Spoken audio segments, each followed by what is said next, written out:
मुझे आप सबसे मिलने का, संवाद बनाने का अवसर प्राप्त हो रहा है। इस कार्यक्रम के ठीक पहले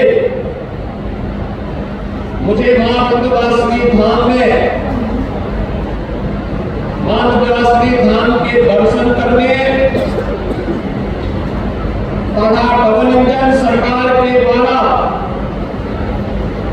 श्रद्धालुओं की सुविधा के लिए किए गए प्रयासों और कार्यक्रमों को नजदीक से देखने का अवसर प्राप्त हुआ है। मैं इस अवसर पर उपस्थित आप सभी बहनों का हृदय से अभिनंदन करता हूं, स्वागत करता हूं। आज मिर्जापुर जनपद को पुनः 202 करोड़ रुपए की परियोजनाओं के लोकार्पण और शिलान्यास का सौभाग्य में मुझे माननीय जनप्रतिनिधियों की उपस्थिति में प्राप्त हुआ है। इसके लिए भी आप सभी को हृदय से बधाई और दीपावली आदि पर्वों की अपनी शुभकामनाएं देता हूं।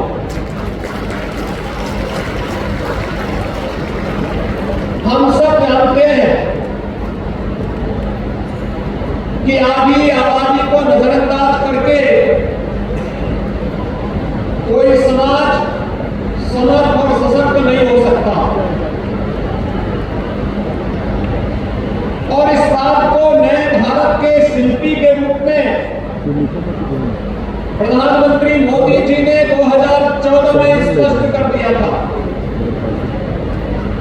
जब उन्होंने बेटी बचाओ बेटी पढ़ाओ कार्यक्रम से इसकी शुरुआत की थी।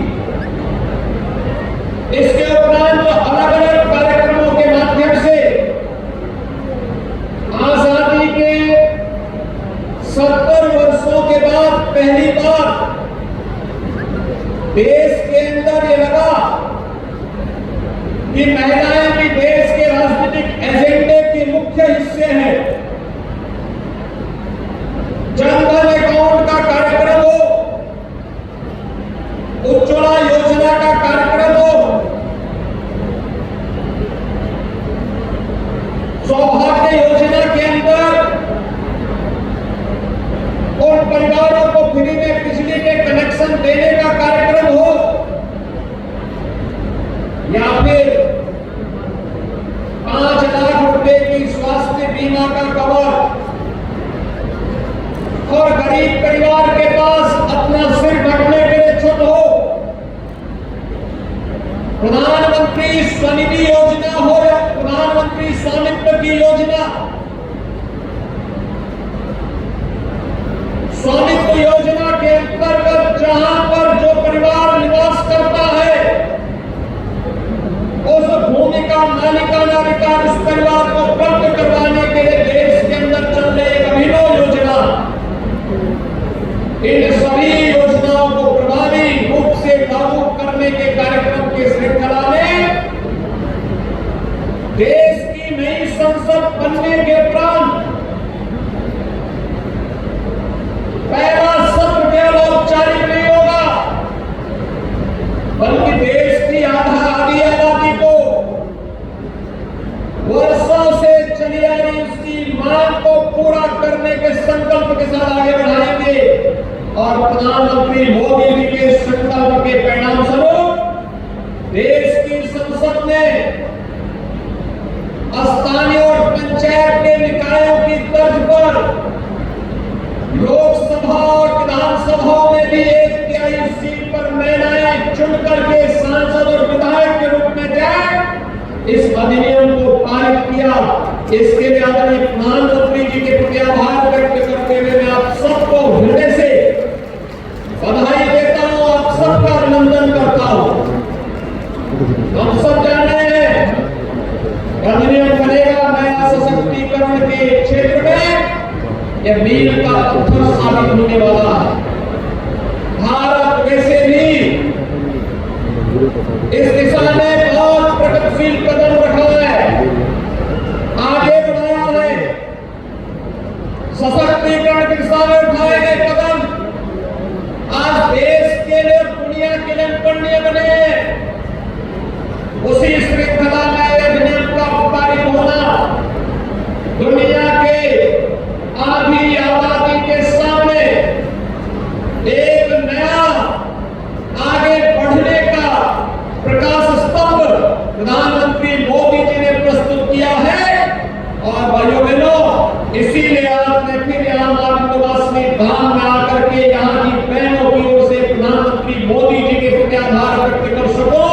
इसके लिए आपके बीच में विशेष रूप से आया हूं।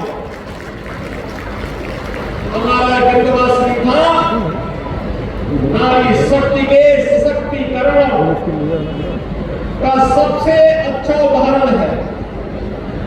याद करिए, एक साथ मां विंध्यवासिनी, मां अष्टभुजी और मां काली को का त्रिकोण, याद करिए, महालक्ष्मी, महासरस्वती और महाकाली के रूप में हम सबको जीवन के समग्रता का दर्शन कराता है, हम सबको एक नई प्रेरणा प्रदान करता है और नारी शक्ति के प्रति श्रद्धा और सम्मान का भाव हम सबके मन में सदैव बना रहे। इसी के लिए मां विंध्यवासिनी धाम में इस अच्छे कॉरिडोर का निर्माण कार्य कराया जाता है। आने वाले श्रद्धालुओं को भी समस्या न हो, लेकिन साथ साथ मां के प्रति श्रद्धा का भाव व्यक्त करने के साथ साथ हमारे नौजवानों को अधिक से अधिक मात्रा में रोजगार की सुविधाएं भी उपलब्ध होती हो। मैं देख रहा था, मैं अष्टमी के दिन पूछ रहा था कि मां विंध्यवासिनी धाम में कितने श्रद्धालुओं ने दर्शन किया है। मुझे बताया गया कि अकेले एक दिन में 35 लाख लोग मां विंध्यवासिनी धाम में दर्शन किए। और घर में स्वच्छता के लिए, नारी गरिमा के लिए शौचालय होना ही चाहिए और घर में शुद्ध पेयजल की आपूर्ति की व्यवस्था होनी ही चाहिए और परिवार में 5 लाख रुपए की स्वास्थ्य बीमा का कवर मिलना ही चाहिए। और सरकार की परीक्षा की कसौटी थी कोरोना कालखंड। आपने देखा होगा, जब विपक्ष के लोग आराम कर रहे थे, अपने अपने लिए ही चिंतित थे, तभी डबल इंजन की सरकार आपके हितों का संवर्धन करने के लिए फ्री में टीका, फ्री में टेस्ट, फ्री में वैक्सीन और फ्री में उपचार के साथ साथ फ्री में राशन की सुविधा का लाभ भी दे रही थी और आज भी दे रही है। भाइयों बहनों, हमारे लिए तो पूरा उत्तर प्रदेश ही परिवार है। प्रधानमंत्री मोदी जी के लिए देश की 142 करोड़ की जनता ही परिवार है और उनके लिए जिस प्रतिबद्धता के साथ एक कार्य कर रहे हैं, ये किसी से छुपा हुआ नहीं है। और इसीलिए भाइयों बहनों, आज मैं आपसे बताने के लिए आया हूं, सरकार ने इसी क्रम में जो योजनाएं चलाई, मुख्यमंत्री कन्या सुमंगला की योजना, मुझे अच्छा लगता है। जब 6 चरणों में पैसा बेटी के खाते में जाता है, बेटी के जन्म लेने के साथ और बेटी के स्नातक तक की पढ़ाई में योगदान देने के लिए पहले 15,000 रुपया हम देते थे, नए सत्र में हम उसको 25,000 रुपया करने जा रहे हैं। 25,000 रुपये की राशि बेटी को मिलेगा। बेटी की शादी के लिए 51,000 रुपये की राशि सरकार दे रही है। मुख्यमंत्री कन्या सुमंगला योजना में प्रदेश की 17 लाख बेटियां चयनित हो चुकी हैं। यानी 19 में हमने प्रारंभ किया, अब तक 17 लाख बेटियों को इसका लाभ मिल रहा है। लेकिन साथ साथ मुख्यमंत्री सामूहिक विवाह योजना में अब तक 3,10,000 से अधिक बेटियों की शादी के लिए 51,000 हर बेटी की शादी के लिए भी सरकार ने उपलब्ध करवाए हैं। अब कुछ देखिए ना, पहले बेटियों की शादी के लिए गरीब के घर कोई जाता ही नहीं था और आज जब सामूहिक विवाह की कार्यक्रम संपन्न होते हैं, कई मुख्यमंत्री, कई मंत्री, सांसद, विधायक, अधिकारी, ये सभी उस कार्यक्रम में भागीदार बनते हैं। ये बातें दिखाती है सरकार ने जो किया है, पूरी ईमानदारी के साथ हर गरीब का भी सम्मान हो और हर बेटी को समाज सम्मान के साथ देखे। इस दृष्टि से सरकार के कार्यक्रम पूरी ईमानदारी के साथ आगे बढ़ाने के कार्यक्रम चल रहे हैं। सरकार वर्तमान में मिशन शक्ति के अंतर्गत अपने चतुर्थ चरण के कार्यक्रम को आगे बढ़ा रही है। जैसे प्रिया जी ने बताया भी कि उत्तर प्रदेश पुलिस ने बेटियों की संख्या अधिक से अधिक भरी जाए। 1947 से लेकर 2017 तक केवल 10,000 महिला कार्मिक उत्तर प्रदेश पुलिस बल का हिस्सा थी। और आप मुझे बताते हुए प्रसन्नता है, उत्तर प्रदेश पुलिस बल में 40,000 महिला कार्मिक वर्तमान में कार्यरत है। ये 40,000 महिला कार्मिक प्रदेश में बेहतर कानून व्यवस्था की स्थिति बनाने के लिए, प्रदेश के अंदर सुरक्षा का बेहतर वातावरण बनाने के लिए पूरी प्रतिबद्धता के साथ, पूरी ईमानदारी के साथ कार्य कर रही है।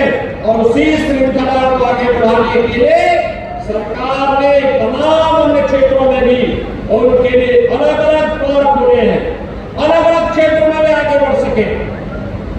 प्रधानमंत्री स्वामित्व योजना में उत्तर प्रदेश में 75 लाख परिवारों में अब तक घरौनी वितरण का कार्य किया जा चुका है। यानी 75 लाख परिवार में जमीन का मालकीन अब महिलाएं बन चुकी हैं। 55 लाख परिवारों को हमने आवास उपलब्ध करवाया है। इसमें भी हर 55 लाख परिवारों के मकान की मालकीन उस परिवार की महिला जो सदस्य है उसके नाम पर मकान भी उसे उपलब्ध कराया जा चुका है। भाइयों, सरकार के कार्य करने की इच्छा शक्ति होनी चाहिए। सरकार अगर इच्छा शक्ति के साथ आगे बढ़ती है, कोई कारण नहीं कि गरीब के पास उन योजनाओं का लाभ न पहुंचे। अवश्य पहुंच सकता है। पहले 300 रुपए की निराश्रित पेंशन दी जाती थी।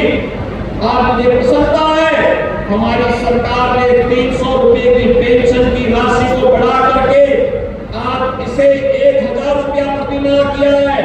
और लगभग 30 लाख निराश्रित महिलाओं को हर वर्ष 12,000 रुपए की पेंशन की राशि हम लोग उपलब्ध करवाने का कार्य कर रहे हैं। ये सरकार के सशक्तिकरण के लिए, उनके सम्मान के लिए कार्य करना है। 15 करोड़ गरीबों को राशन की सुविधा का लाभ उपलब्ध करवाया जा रहा है। और आज मैं आपके बीच इसी बात को लेकर के आया हूं कि प्रदेश में केंद्र में दोनों सरकारें मिलकर के आगे आने की सुरक्षा के लिए, उनके सम्मान के लिए, उनके स्वावलंबन के लिए पूरी प्रतिबद्धता और ईमानदारी के साथ कार्य करेंगे। इतनी सुबह आप लोग यहाँ पर एकत्र हो गए और एकत्र होकर के इतने भव्य सम्मेलन के माध्यम से प्रधानमंत्री मोदी जी के प्रति आभार व्यक्त करने के लिए आए हैं। मैं एक बार फिर से महिलाओं को देश की संसद और प्रदेशों की विधानसभाओं में 33% आरक्षण की सुविधा प्राप्त होने के लिए आप सभी को मैं हृदय से बधाई देता हूं, अपनी शुभकामनाएं देता हूं और विश्वास व्यक्त करता हूं कि आने वाले समय में अधिक से अधिक संख्या में विधानसभा और लोकसभा में पहुंच करके महिला सुरक्षा, सम्मान और स्वावलंबन के लिए हमारी बहनें और मजबूती के साथ कार्य कर पाएंगे। एक बार फिर से श्री काम के चरणों में नमन करते हुए, आप सबका अभिनंदन करते हुए अपनी वाणी को विराम देता हूं। धन्यवाद।